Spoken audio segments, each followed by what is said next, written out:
Hey, we're back with another episode of the Youth Ministry Booster Podcast, hanging out in the garage with my buddy Kevin. What's up? I love this because this is late night. This is late night. Some folks don't always know that, like, when we record, like, literally when we record, when it is. But, like, you're here, like, the kids are asleep, late night in the garage, hanging out, late night. Like, you turned the coffee down. Like, you were like, nah, man, I'm good. If I do, I'll be wired for the next 3 hours. Yeah. I'd like to go to bed later. That's right. Well, my man, thank you so much for coming up from the great state of Texas, hanging out with us a little bit, a little holiday fun. We've been talking the last few weeks with some folks that have been in ministry for more than a minute. We've been kind. We're not naming names or saying ages, but presidential eras. Who was in the office when you first started ministry? It was a Bush, but it wasn't a W. It was a Clinton. Oh my God. It was a Clinton. That's when I started. It was a Clinton. Oh my gosh. Yeah. Man, that's for real? Yeah. Is that for real? Yeah, 1999. 1999. Like, that was my first internship, was in 1999. Oh my God. And it was for a junior high ministry. I didn't get paid. like we're talking internship in like the truest sense of the word. Yes, internship as in show up. Yeah. And you're going to be, all the stuff, all the trips and all that kind of stuff. Just paid and experience. I worked in a daycare during the day, and then the afternoons and Sundays I worked as an intern. So you were like serving. Wait, you were getting paid by Peter to serve Paul. Oh, that's or right. Whatever. Yeah. That's okay, right. Okay. And that was where you in California, right? It was in California. That's where I grew up. Okay. And then I moved to Texas and to go to school. Okay. Went to TCU, go Frogs. Oh, okay. I'm a Horned Frog. A Horned Frog back before it was like a whole thing. Like now it's like a whole thing. Now it's a whole thing. Yeah, back in the day it was not so cool. Yeah. Although we had Ladanian, that was the first. Oh, that's my true. first year. Yeah, so that was big. What was that like? Getting to watch it was him crazy. Just run all over people. It was amazing. Oh my gosh, it was great. Well, Kevin, we're excited to have you here talking about youth ministry stuff. This season, I don't know, something about the holidays that makes me like contemplative, reflective. I don't know if it's just like for sure things like slow down, it gets a little colder, but just like kind of like, man, where have we been? What have we done? We're going to talk a little bit at the end of the episode, kind of where things have been even in the last year or two for you. But I would love just like I think for two guys that have been in ministry for 20 plus years, man, like what are some of the things about it? I mean, it's, again, interning in 99, Dude. Serving in a variety of places. Like what are the big changes, the markers? Like what are you seeing now that is so informed from back then? Well, what's funny is, so it used to be, okay, I've been in ministry longer than my middle school kids in my church. Yeah. Then it was, I've been in ministry longer than my high school kids in my church. Now I have staff that I've been in ministry longer than my staff. Have been alive. Well, because they were born in the 2001. They're ready to go. Right. They're ready to go. That's right. Yeah. So every time I'm around my staff and students, it's like, oh yeah, you've been doing this for a while. Yeah. So when I started, no cell phones. Yeah. No social media. Yeah. You had to mail out calendars. There was no email. There was none of that kind of stuff. If they didn't get the newsletter at church, you had to like post stamp it the next day. That's right. Yeah, that's how it was. Yeah. I mean, there was passing the plates, all that kind of stuff. So, we literally had bulletin boards. My first internship to put out bulletins for what's coming up. It was a big bulletin. My job was to make sure that the bulletin board looked cool. Yeah. So I had to refresh it with like themes and pictures and all that kind of stuff. Yeah. We were printing out pictures. It was like the original social media. Like the bulletin board in the hall was your social media wall. That's right. Like, you got to make it look pretty. Yeah. Put a little meme on it. That's right. A little fun clip art. There was no memes. We were before memes. We had clip art. That's one of my so if we're measuring ministry by artifacts. So I'll have to show you later. I have a collection of some old youth ministry books because I feel like someone has to preserve this history. Oh my gosh. Books that have skits in them, books that have games in them, but books that have clip art in them.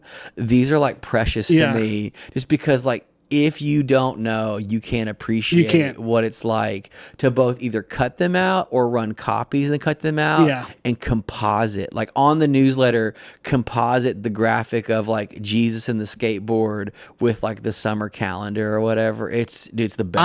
I distinctly remember the first time I was ever introduced to video editing software to make videos for our ministry. When was it? What did that look like? When did you get that? What did it look like? What was the first video? 2003. Okay. So it was like an old Mac or something? It was a PC. Okay. It was huge. And it was, we had, even forget what the program was, but it was literally a video tape recorder. Okay. That had a converter. You would go in it, you would edit it, and then you would hit render to save, and it would go to a VHS tape. But it would take forever to do. And then we would play stupid videos. Camp highlight videos, man. Camp highlight videos, wake up videos. We were still doing wake up videos. Yes. What were some of the we're here, we're settling, we're digging deep. What were some of the camp highlight, wake up, what do you remember? So I remember we had things, songs. I thought I was cutting edge. We had a middle school video editing video team. It was like middle schoolers. Yes. And this was way back in the day. Just like straight up like Geek Squad. Yes. But we were making Freaks stuff. And Geeks. We did a parody of Pimp My Ride. Yeah. What were they pimping? We called it Scrimp My Ride, and they took my car and they made it look worse. Is the deal. We did that. I remember shooting videos where we were editing me and the youth pastor, my mentor, Jeff, pretending to jump off a train and into the water on a bridge and all this stuff. It was, that was a big part of early on. And we thought we were just little Steven Spielbergs. Just telling stories, that's man. Right. Just out here telling. But that's one of the things that's so cool is that media storytelling stuff has been true forever. Like it's been harder to do or different to do, but hiring a camp video guy was like the pinnacle of like early 2000s ministry, because you wanted to get kids' faces at camp on video or at least a picture slideshow. Yeah, that was a big deal for a kid to see their face for like a split second on screen. Go, that was me. I did a cartwheel, or whatever. Totally. Like that was the thing. Like the kid that could backflip, he was going in the video. Totally. I know, right? He made it every year. Yeah. Yeah. So there was that kind of milestone. I remember specifically the first time there was a social media. The very first social media was called Xanga. Yes. Xanga. Dude, mine's still alive. Yeah. And I remember my high school group, when I was a high school pastor, I remember blogging. That was the first one. Yeah. And, everyone was sharing, posting stuff. So it's interesting to see what the engagement was looking like in all these different areas, and having to grow and adjust and shift. And so it's been a wild ride to see all those changes. Do you think that's something that what has that taught you for stuff now? Because that's one of the things that we talk a lot about on the show and with friends in Booster. Is I just think that there is just undeveloped territory in trying to connect, engage with students online, and it's not new. I think the tools have shifted, so it makes us feel like we don't know how to do, even though it's been true for a long time. Like, have there been modes or seasons or tools where engaging online has been better than others or different, or is it at its best now, or what does that look like? We're certainly... Is that a lost cause? Or? I feel like right now it's so splintered to try to capture whatever. There's no one singular place to find kids like there was before. Okay. And so trying to get on TikTok or whatever, and that's where I feel like I have to let my the younger guys on my team do it, figure that out. And some of it's the brand has shifted from organizations to persons. Yeah. Like people are the brand now. Like I feel like we used to have youth group MySpaces.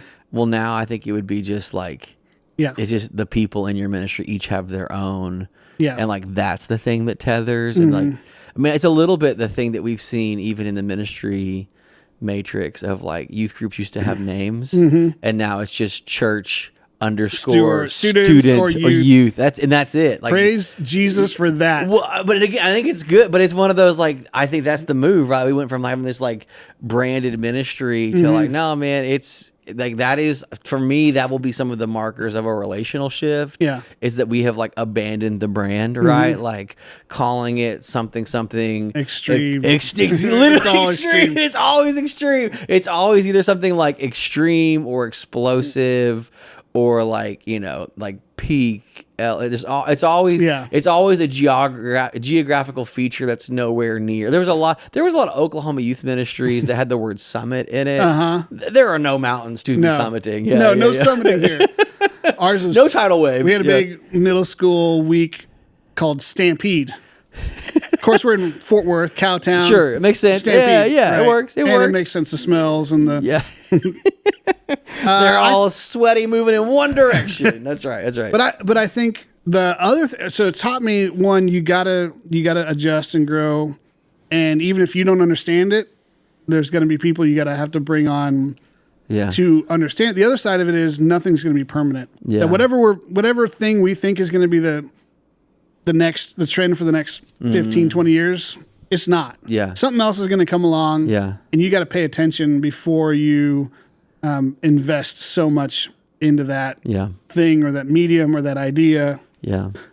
And it really, you've got to stay true to the core of who you are. So I feel like that's the big thing, is over the years of, okay, what is the most important things? Yeah. And stick to those and ride those out and ride the waves of every new trend or worry or fear that's happening in student ministry. So what are some of those that have been for you? I think that's one of the things that, like, it's really, really easy in 2024 to be like, I'm moving my youth ministry to TikTok, because that's where like a bunch of our kids were. Or it's like, man, if numbers are the game, it's really easy to make a bunch of videos that might get a few thousand views and be like, man, look at all that or whatever. So like from a 20-year perspective, a 30-year perspective, like what are some of those things that are the right kind of like position, value, clarity things that transcend? Well, I mean, like the pandemic, everybody in student ministry was talking about the idea of you got to have a YouTube channel. Yeah. And you got to post that.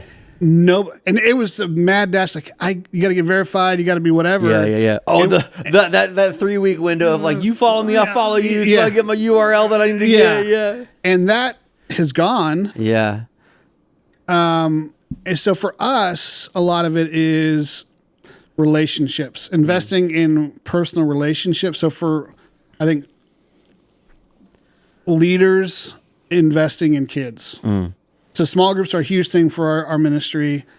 We're a large church with a large ministry, but we don't have a ton of like super creative social media, video, that kind of stuff. Our staff spends a lot of time with leaders, and our leaders pouring into students. Because one of the things that's true for y'all is the importance of house church stuff. Yeah. Right? Like that's one of the things that, I mean, there's been some debates online. I guess there's a few large churches that have kind of posted their like manifesto of like, we are not going to meet every week at church for a program. And there was some real pushback on that or whatever. Cause it was like, well, if you don't meet every week, how will you minister?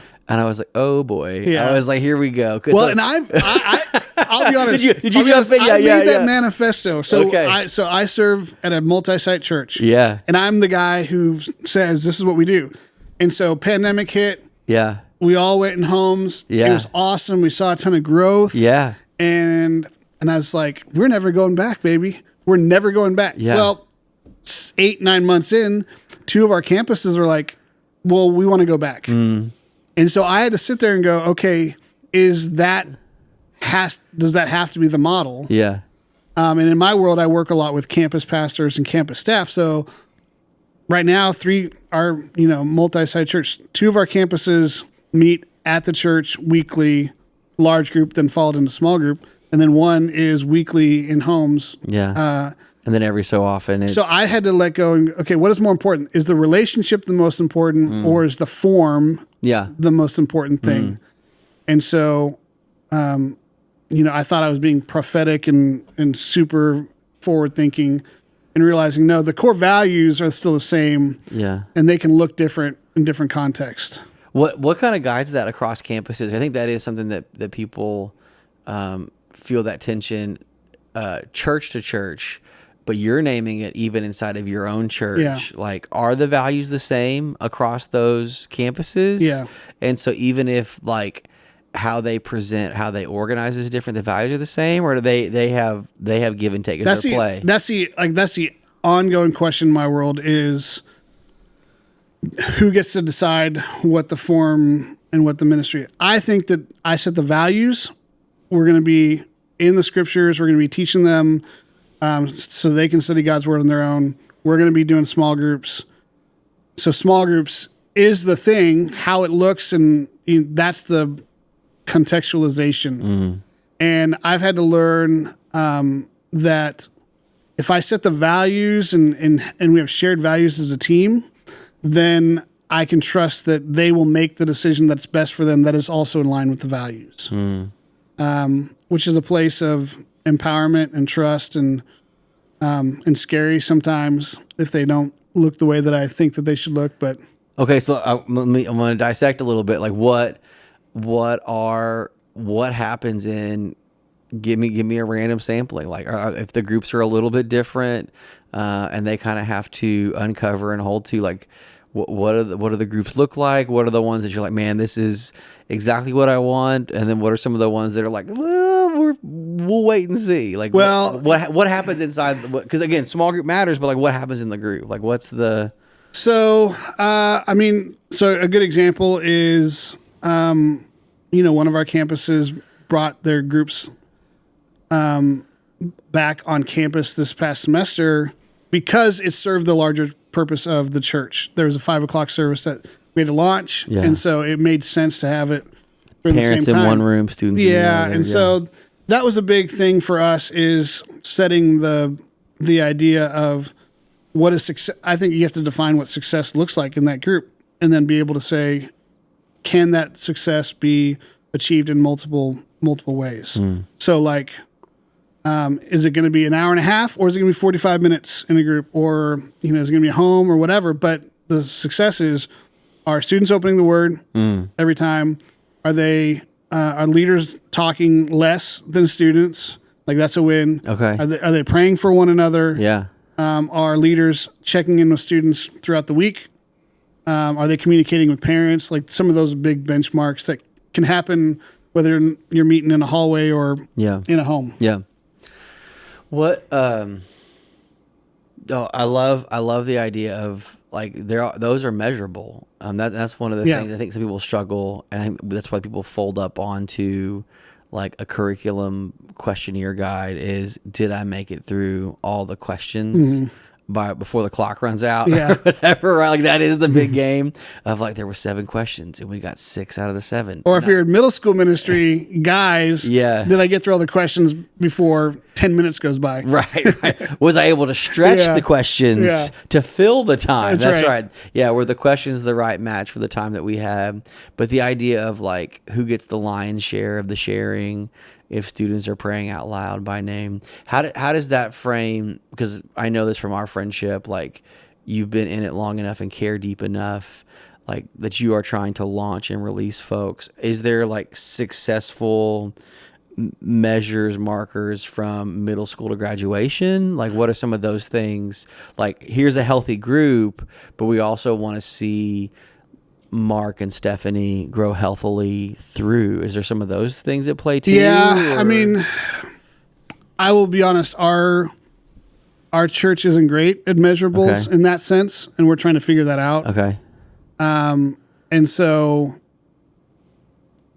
I mean, I have them in my brain of, like I said, can they study God's word on their own? Can they articulate the gospel? Do they have a heart for sharing the gospel with their friends? Yeah. Are they praying for their friends? Are there basic theological truths that they can articulate? Yeah.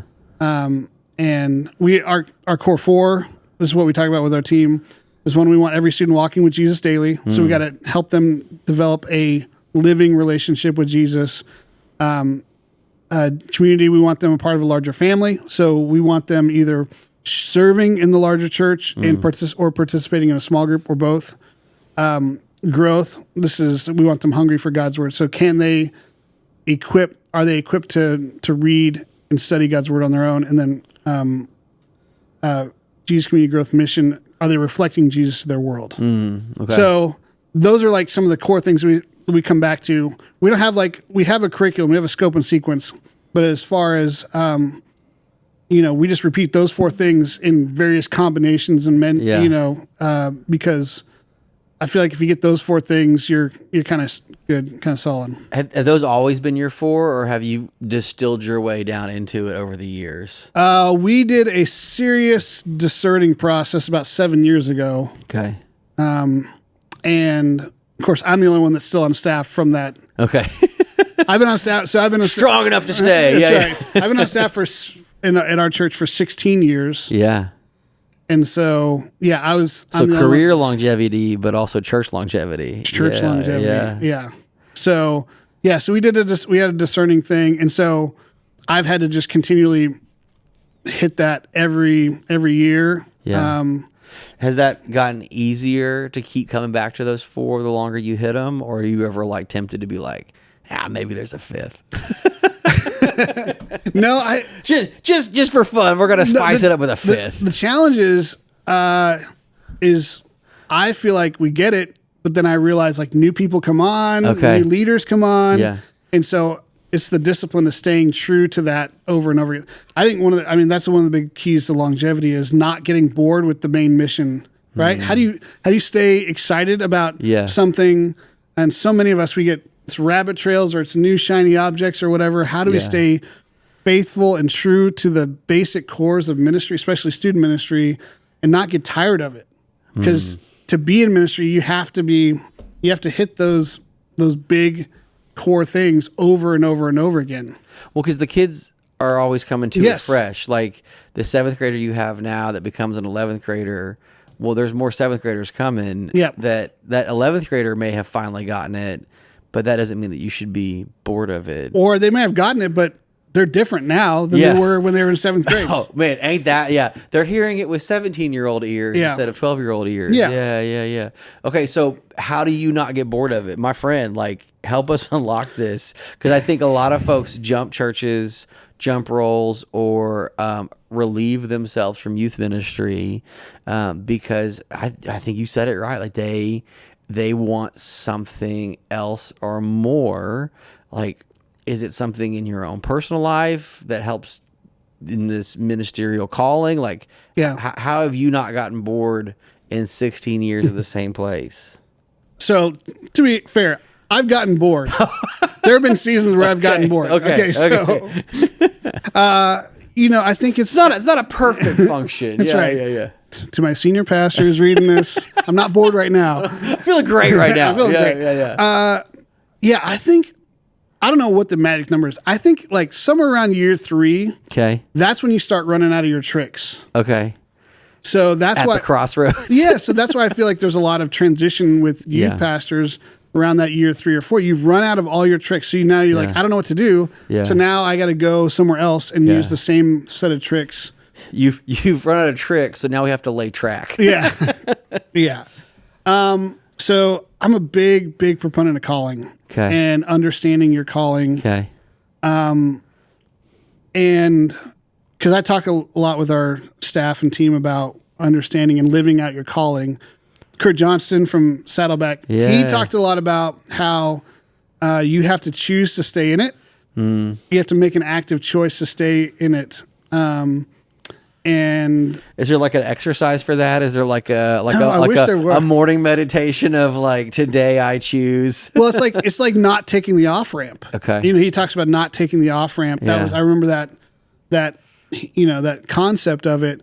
I also think that it's like anything. I think the thing that clicked for me was I realized, okay, so if I move on from my church at some point, or if I graduate to become a senior pastor or whatever, at some point, I'm going to have to stick it out long term. So I better learn it now than try to figure it out later. That is... Right? Right. Well, I'm just thinking... I'm just thinking about a lot of friends that were like, I've gotten bored with student ministry, and so they want to go be a senior pastor. And I'm like, my friend, that's 30 years of the exact same thing forever. Totally. Yeah, like, you just traded fun for like, you have forsaken fun for tradition. Yes, leadership at a higher level. Yeah. But At least I can get rid of the kids that I don't like yeah. every 4 or 7 years. At least they graduate. Least yeah. they graduate. Adults never graduate. They Totally. just get old and things. Yeah. So I have felt like a big part of it is to remember my calling. I still remember where I was. I was at camp when I was a senior in high school, wrestling with what God was wanting me to do. My parents, my dad did not want me to go into ministry.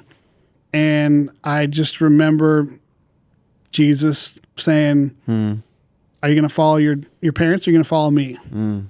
And so having that memory for that moment has kept me going. And it's like a fire that you have to keep feeding and stoking, whether that's through personal growth and learning and community with other youth pastors. Yeah. I think reminding yourself the importance, the long-term importance of what you're doing. You just have to continually stoke it. And so asking the question, not what's next, but what do I need to do to stay engaged now? Yeah. How do I stay in the game longer? Do you feel like some folks, and I ask this as a leading question because I actually want to hear you weigh in with the right amount of experience and wisdom, that they keep devising what's next in their ministry because they're not tending their own fire of what God is doing in their life? Like, is that where we get messed up because we're trying to make the ministry what we need instead of feeding what we need? Or is it we're feeding what we need, and so that's like shifting the ministry from the four that it needs to, or like the most like on mission thing that it needs to? Like, where does it go wrong, or where does it get hampered by the ministry not taking care of what they need to, or feeding that calling? Yeah, I think that's a big thing is, again, if you get in autopilot mode and you're not seeing it too, it's just gratitude of like, I get to be at the front lines of watching God change lives in forever. I think for me, it's been helpful to have the longer I'm in it, the easier it is because I have more stories of God changing teenagers who come back, who are now married, have kids. So I can see that it's working. Yeah. So I'm not seeing like the fruitlessness of my ministry. That helps. You're able so to trust much. the process. Yeah, trust the process. And so that's huge. I think I also, like, let's be real, comparing what ministry is like now versus in the 1500s. Yeah. Right? What we're experiencing now, like, or comparing it to the prophets in the Old Testament, it's like, no, they gutted it out in the same place for decades without any sort of fruit.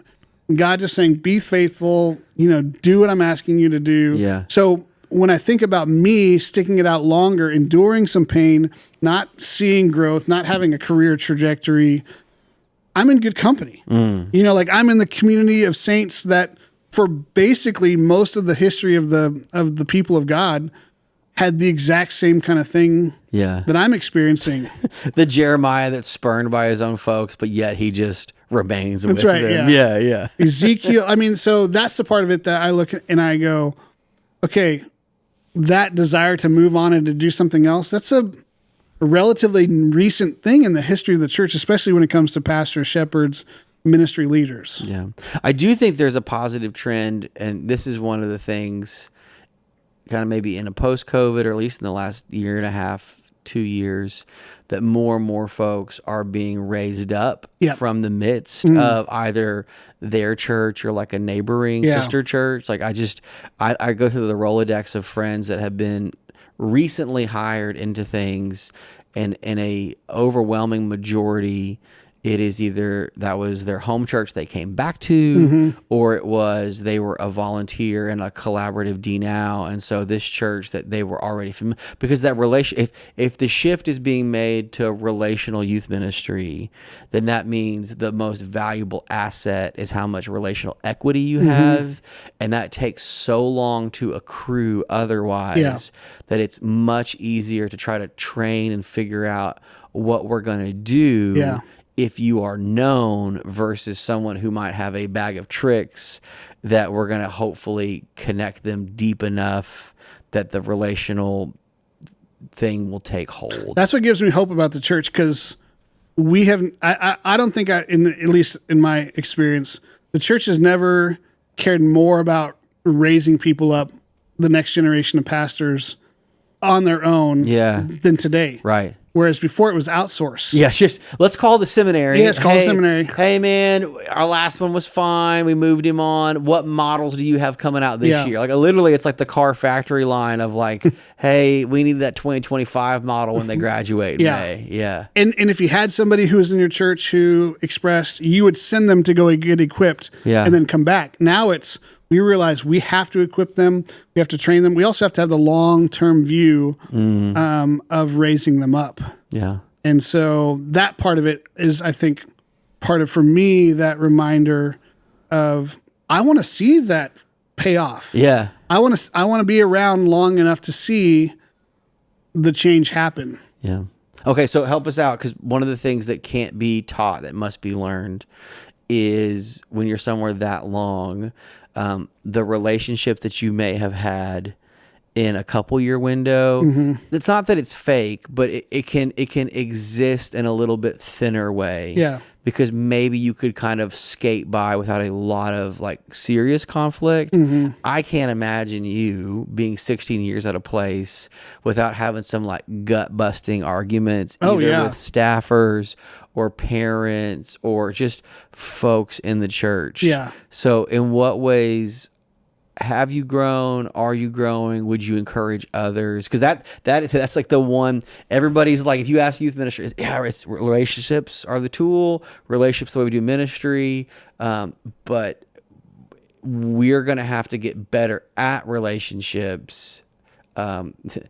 Strengthened and let's some of conflict. We're gonna have to deal better. With conflict is growth. Like conflict is the heavy lift of the relationship gym. So and give us some lift techniques, Kevin. And techniques. I'm conflict averse. Okay, I am big time. I if you believe in Enneagram, I'm a peacemaker. Okay, through and through. If you don't, you're just light on your toes. That's right. Yeah. Real head on a swivel. But I've really had to lean into the idea that conflict doesn't mean judgment. And I mean, to be fair, like I got let go from my first full-time gig because I didn't handle. It wasn't that I was conflict, but I didn't manage expectations and respond to parents who had expectations of the ministry in the right way. And I learned from that.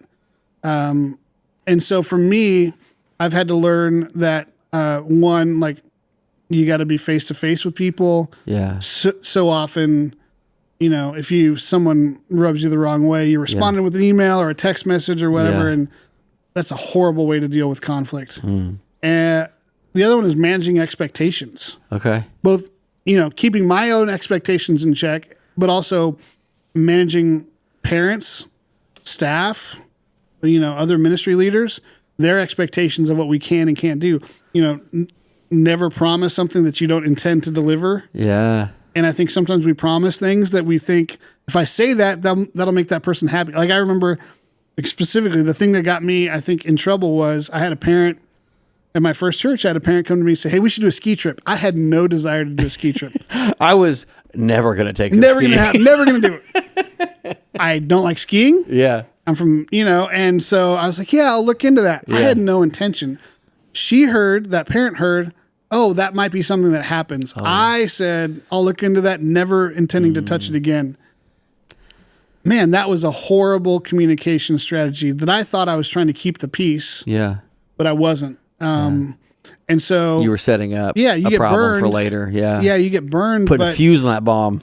But also recognizing that those failures aren't fatal. That you grow from them. You get humble. You come back up and say, okay, I need to get better, and actually get better at those things. Yeah. Okay, so I want to press in a little bit because I do, I am sympathetic to some conflict averse friends that might be listening. Yeah. What are some of the conflict averse, for those that are conflict averse, what are maybe some techniques? Because you named it like heated phone call, I'll send a quick text. Yes. Like what are some of those like matching the right communication, some of those give us the stretching exercises to help us flex that muscle as we're longing to grow and do. Yeah. I've learned that if I'm having conversations with a person in my brain, multiple times, I need to have a conversation with that person. Okay. So if I'm in the shower and I'm just dress rehearsaling it, you did this and you said that, like if I'm doing that, that's a signal to me that I need to talk to that person. Yeah. 2 is I have one Savior and I have one Satan. And the people that I work with, the people that I minister to are not either one of those. Yeah. The leadership that I wish, was everything to me is not going to be Jesus to me.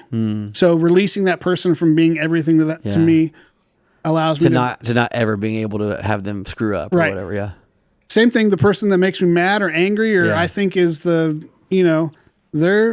one Satan and that's not them. As frustrating as he or she may be, they aren't the evil one. Right. Like, not to make it like overly spiritual, but at some level, we can kind of. And that doesn't mean they don't have, they don't get to have consequences or whatever. Or an even negative intent or whatever, but I think the other thing is choosing to believe the best in people. And that's hard because you can get jaded real quick. Yeah. Because people hurt your feelings. They talk about you behind your back. Do you have like a check on yourself when you start to feel jaded? Like, is there something that like is like an indicator light for you that you're like slipping from being sincere and optimistic to becoming a little bit jaded? Like is there like a caution or like a change in like is there like a self-awareness thing for you of like, I think it's a learned pattern at this point of checking my heart about a person. If I start seeing that person as a problem that I got to fix, then that person has become an object and not a person to me. And part of longevity in ministry is you got to be able to be hopeful for the people that you serve and you serve alongside, or else you're just going to get jaded. Yeah. And being jaded is a easy off ramp to getting out of ministry. Yeah. Well, that'll make you hard, crusty, and out. Yeah. Well, and that's one of those that ministry can get confusing because it feels like the stuff that we do is the actual work. Like that's one of the conversations about relational ministry as like the ultimate tool that I think is helpful.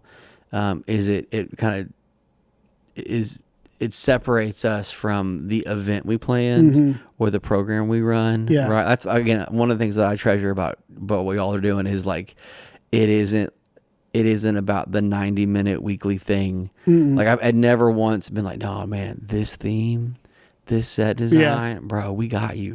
Like, and those things can be memorable and meaningful.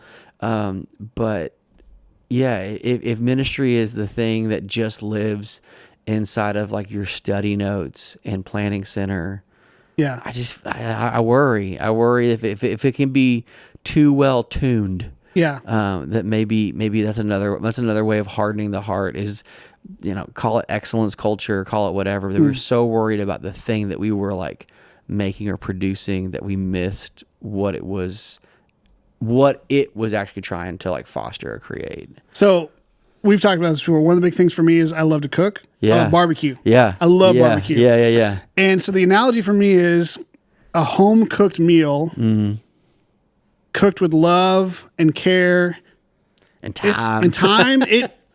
It's effort. And you're putting something on the plate that means a lot to you. Yeah. But you're doing it with that person in mind. Versus like I don't know if you've ever been to like a fine dining restaurant where it's like, you're just showing off that you know how to cook this, but it's a set menu. Like it was already pre-printed before you got there. Yeah. So it can look the same. You can have the same set, same excellence. But if I'm doing this out of a sense of like, I'm trying to set the table for you because I love you and I care about you, that is way different than let me show you what I can do and let me wow you with some stuff. Yeah. If it's not done with that sort of personal touch in mind, it gets found out pretty quickly. Or found out or commodified in a way that it wasn't meaningful to them. Yeah. It was just the thing that we always do. Yeah.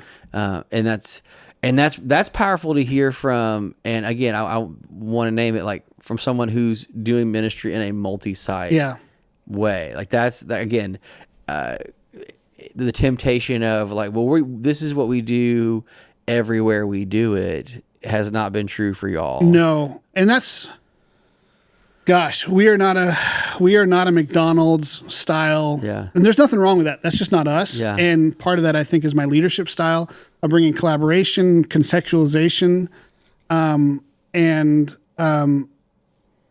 It's hard to fight because I like things done the way I want to do them. Yeah. And after ministry, as long as I've been doing it, I have certain ideas for how I want to do them. So for me to sit in an event or go to an event, one of our campuses, and to watch them, I was at one of our high school ministries had a gingerbread making contest, and I'm sitting there in the back going, "Yeah, I wouldn't have done this that way or that way." I'm going, "Okay, is that my preference, or is that something that is really that big of a deal?" And knowing what's the difference, because ultimately, if I create a ministry that is just based on my preferences, then the people that I'm serving, which a lot of them is my staff, they're not going to exercise and grow and learn and how to do ministry on their own and their own flavor so I'm not equipping them or helping them at all.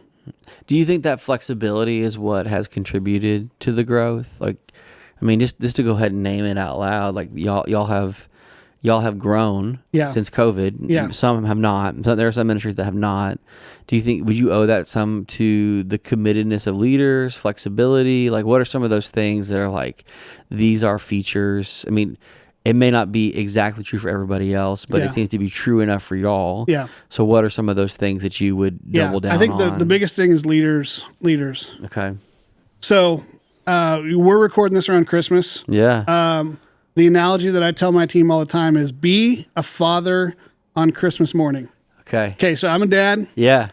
Christmas morning ain't about me. I may get a present. Yeah. But I don't care about the presents I get. It ain't about the opening for you. It's not about the opening. Yeah. I want to sit and watch my son open up presents. I want to see my wife open up the gifts I got for her.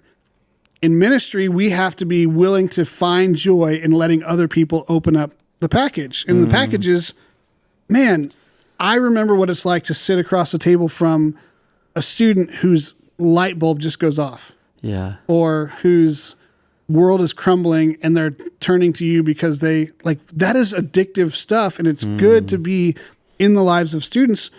The more you give those opportunities to leaders, to other staff people, so that they get the joy and experience of doing ministry themselves. Yeah. That has been my mantra, and I think contributing to my leadership abilities is I want to see more people open up those gifts. Well, because there's nothing that will fuel the Christmas spirit more than watching a gift land and thinking, "Ooh, what could I give next time?" And I think that's so very different than I was asked to help with ministry. Yeah. Which is what it often is, hey man, I'd love for you to help out. Right. Versus, and as people say ownership, I love your illustration of gift giving more than owning it, because owning it feels like we're running a small business franchise shop. But the gift giving is like, man, I want to know them well enough to surprise them in a way that like really blesses them. Yeah. And so it's like, it's good. Or I could be a pilot who says, I need you to help me land the plane, which is how we often treat leaders and volunteers. Yeah. And so, man, equipping the saints to do the work of the ministry. That's so huge. And I'm glad that I'm seeing the church understand more and more that being a pastor is not to be the one who's needed all the time, but is to equip other people to do it and to care enough to tenderly, lovingly, faithfully equip the saints to do the work of the ministry. That's been huge for me. What is I think for a lot of folks listening, hearing an agreement, but maybe not knowing where to start, what is some wisdom that you would give maybe to, and I know that you work with younger staff, so you probably have this conversation in the office or at the coffee shop, like the pressure they feel to do all the things and yet do a good job. Because I think it does come from a deep intention of like, I want to do well and I want to do right. Like what is the first edit or help or thing that you often find yourself saying to younger staff folks that are like trying to like do right in the right direction with the right amount of time that they have? Yeah. So I think a couple things. First of all, you got to normalize failure. Okay. And I normalize failure by... I like how you say that so easily. Remind everybody...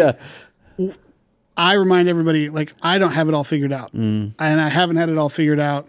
One of our staff, our team core values is humility. Meaning we're still learning, we're still growing. And I have to be able to say to my team and model, just because I've been at the church for 16 years and student ministry for a long time, I don't pretend to believe that I have all the answers. And so just because I created something, I wrote something, doesn't mean that's the way that we have to do it ahead of time. And so as the leader, you have to model that and give people permission to be humble and to fail, and to support them when they do. I think, if I had a side gig, I'd be like, I would want to coach senior pastors on how to lead youth pastors with that sort of mentality of like, it's okay if you fail. So that's a big thing. I think one is knowing your core values. And so like something that happened, so we had the pandemic. I've been through it all. In the last 7-8 years, my parents, I saw both my parents pass away, walked through one of them with cancer. We had a pandemic. And then I got diagnosed with cancer. And so I'm leading this large ministry, and I'm down for the count in the middle of summer. Camps, trips, all that kind of stuff. I'm nowhere to be found. And I saw my team grow and learn and figure it out. And it was like, oh, do they need me? That was hard. That was hard because I like to feel needed. I don't know about you, but I like to feel needed. And I had to stop and go, okay, maybe it wasn't that they don't need me. It's because I trained them up to not need me. And there's a difference. To not be wanted versus, man, I did the right thing. And so you got to take pride in the right kinds of things. Well, it's the urgent and the important, but for people, right? It's the necessity and important. Like you were very important in the process and for them, but it wasn't the necessity. Like it could happen without you. And I don't know if everybody can get there or definitely is there. How have you led differently since? Like I don't know if we've even talked about that. Like leadership after cancer. What is it? I know, right? Kevin, how do you lead? How are you leading now after cancer? I think it makes me, cancer is the greatest gift I have for evangelism. Because everybody knows somebody who's gone through cancer or who has experienced it themselves. So immediately I can talk about life, death, chronic pain, all that kind of stuff. 2 is it made me appreciate the everyday more. Cancer made me stop and trust that God is in the hard things. When I was in the thick of it, I read a book on suffering by Paul Tripp. And that helped me a lot to frame that, okay, stop asking why. Why is this happening, to God, what do you want to teach me through this? And that's a principle that whether or not you're going through cancer, or you got a parent who's mad at you, or elders or deacons who are frustrated that you messed up the carpet, or whatever it is, or, okay, God, what do you want me to do in this? And so it's a living, breathing, spiritual practice that keeps me connected to Jesus, that during the hard times, I can't control what happens to me, but I control what I do to respond. And I think that turn goes from, now I'm not blaming the church. Now, and again, there are some rough situations out there. I know, people are going through some hard times and have some difficult leadership situations. But how do you do that without hope? Or, how do you do that with hope is saying, I can only control what I can control. And that's what God is trying to do in me through this. So I think there's a lot of that. And it really has made me think about, how do I more intentionally equip the people so that when, I don't plan on leaving my church anytime soon. But at some point it's going to happen. Is the ministry going to be okay without me? And also being okay with being forgotten. So like, you and there's a phrase. Oh my gosh, that doesn't get used a lot in the social media age. So we, when you're in ministry for a long time, like we have, we could go on for days on names of people that were big in student ministry when we started. That if you're just going to start, you have no idea who these people are, right? And they impacted us greatly. And I realized that at some point I'm going to be forgotten. I could have the largest ministry in the world, have the most volunteers, most staff. I got a lot of books out of print that meant a whole lot to me. Right. And at some point, I'm going to be forgotten and no one's going to remember who I am. And that is perfectly okay. Maybe even part of it. Yeah. And that releases me to love people well and to not care who gets the credit. There is something that youth ministry should be more primed for than it's been, and it's a concern for credit. I mean, again, like we talked about at the top of the episode, kids are always getting older and moving on and doing like the senior leader. I mean, we just celebrated in this last year our beloved senior pastor. He is like a second father to me. He's at the same church for 26 years. I mean, you only get a big retirement like that once. And he's still around. He's still beloved. But like, first of all, how rare it is to have someone retire so well. But he's primarily known to our little community and our church, and we've hired a new senior pastor, and things will be different and not so long. And not so many months or years. It will be different. And so, youth ministry should have prepared us for that. And I guess for some folks, I don't know, that is to be prepared to be forgotten as a piece, is one more piece of the calling. Is really, and I struggle with that.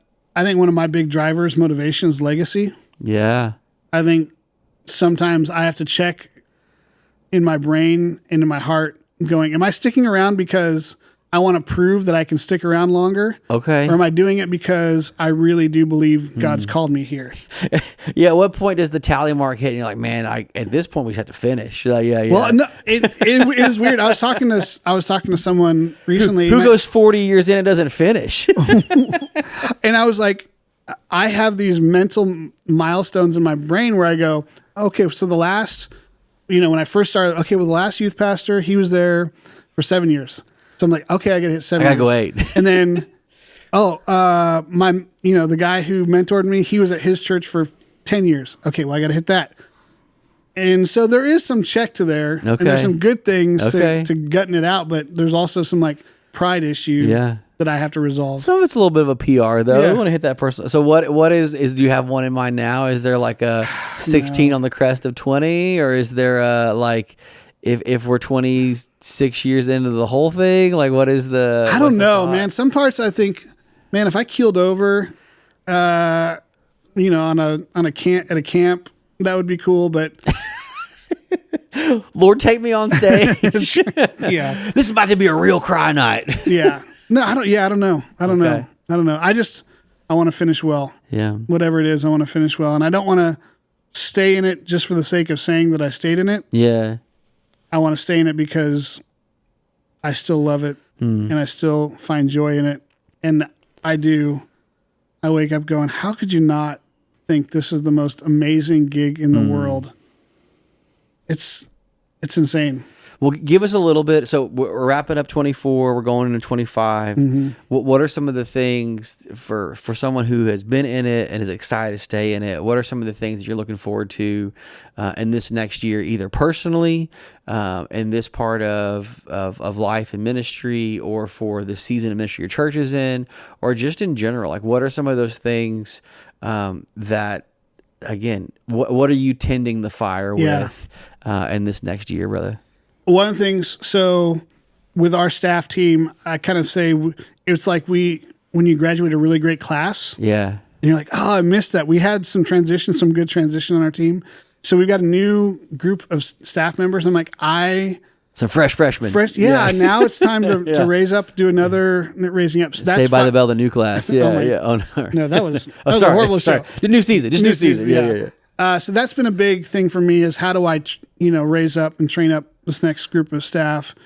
I started thinking about longevity as a tool or a lever to see long-term change. Okay. And I think that's such a hard thing for us. We get frustrated that we don't see the organizational change that we want to see.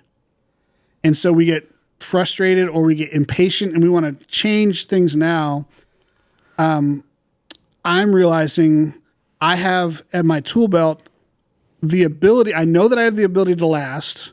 So what are the things that only sticking it out for another 4 or 5 years is going to make lasting change in my church? And so one of the big things for us is evaluating how we do parent ministry. Okay. How do we equip them? How do we have a strategy to help them? Our church moves very slow. Okay. And so if you want to get things going, moving, you got to be patient and you got to stick it out. You got to lean heavy on the rock. And so for me, that vision of going, okay, what are some of the things that only sticking it out another 4 or 5 years will allow me, how can I accomplish those things, and seeing those through? Because we think a lot of times in terms of a yearly goals or monthly goals or whatever.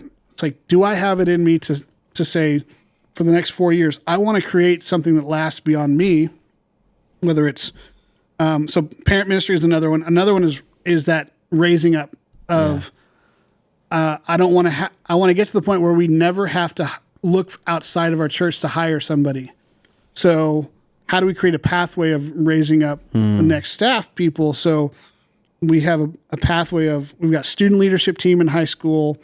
We have a kind of this apprentice program for seniors, internship program. How do we create that pathway? But even in the beginnings of like early high school, you're already earmarking Yes. like opportunities into the rest of what's going on. Yeah. So those two big things for me give me, when I'm sitting there going, man, I don't want to miss out on seeing those things through. And I know that if somebody else comes in, it's not that they couldn't do it versus me. It's the likelihood of someone seeing those things and having the patience to see it out is probably not as likely.